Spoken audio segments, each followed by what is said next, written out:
ஸ்ரீ மகாபெரிவா திருவடிகள் சரணம். என்னோடய சேனலை தொடர்ந்து ஃபாலோ பண்ணுற அத்தனை பேருக்குமே நன்றிங்க. என்னோடய சேனலில் எளிமையான வழிபாடுகள், சக்தி மிகுந்த மந்திரங்கள் அத்தனையும் நான் கொடுத்துக்கிட்ருக்கேங்க.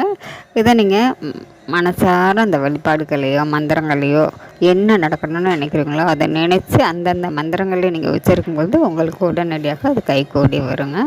இந்த பதிவில் நாம் பார்க்க போகிறது எந்த ஒரு விஷயமும் தடைகளாகவே இருக்குது, எனக்கு ஒரு அதிர்ஷ்டமே இல்லை, லக்கே இல்லை, இந்த மாதிரிலாம் சில பேர் சொல்லுவாங்கங்க. அந்த மாதிரி இருக்கிறவங்க நீங்கள் செய்ய வேண்டிய எளிமையான ஒரு வீட்டிலேயே உங்களுக்கு நீங்களே உங்களை உருப்படுத்திக்கிறதுக்கு, அதாவது செய்ய வேண்டியதுங்க. இதை நீங்கள் தினந்தோறுமே காலையில் எழுந்து உட்கார்ந்த உடனே உங்களுடைய வலது கையை உங்கள் தலை மேலே வச்சுக்கோங்க. வச்சுக்கிட்டு நீங்கள் சொல்ல வேண்டிய அற்புதமான மந்திரம் இந்த பதிவில் கொடுத்துருக்கேங்க.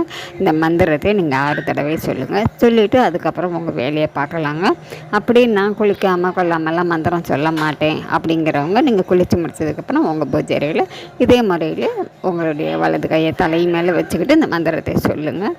இப்படி சொல்ல சொல்ல சொல்ல கண்டிப்பாங்க ஒரு அற்புதமான ஒரு மாற்றம் தெரியும்.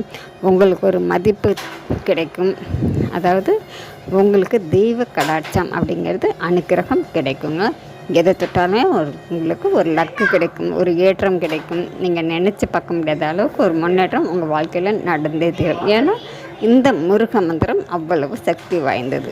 நம்மளுடைய கந்த சஷ்டி பதிகத்திலேயே நமக்கு எந்த விஷயத்துக்காக என்ன வரிகள் வேணுமோ அதை எடுத்துக்கிட்டு நம்ம ஏற்றிக்கிட்டு நம்ம மந்திரங்களை தினந்தோறும் அந்த ஒரு வரியை சொல்ல சொல்ல சொல்ல நமக்கு அந்த விஷயங்கள் உடனடியாக நடக்க ஆரம்பிக்கும். அதனால் இந்த பதிவில் கொடுத்துருக்கக்கூடிய இந்த ஒரு வரி மந்திரத்தை சொல்லி பாருங்கள்.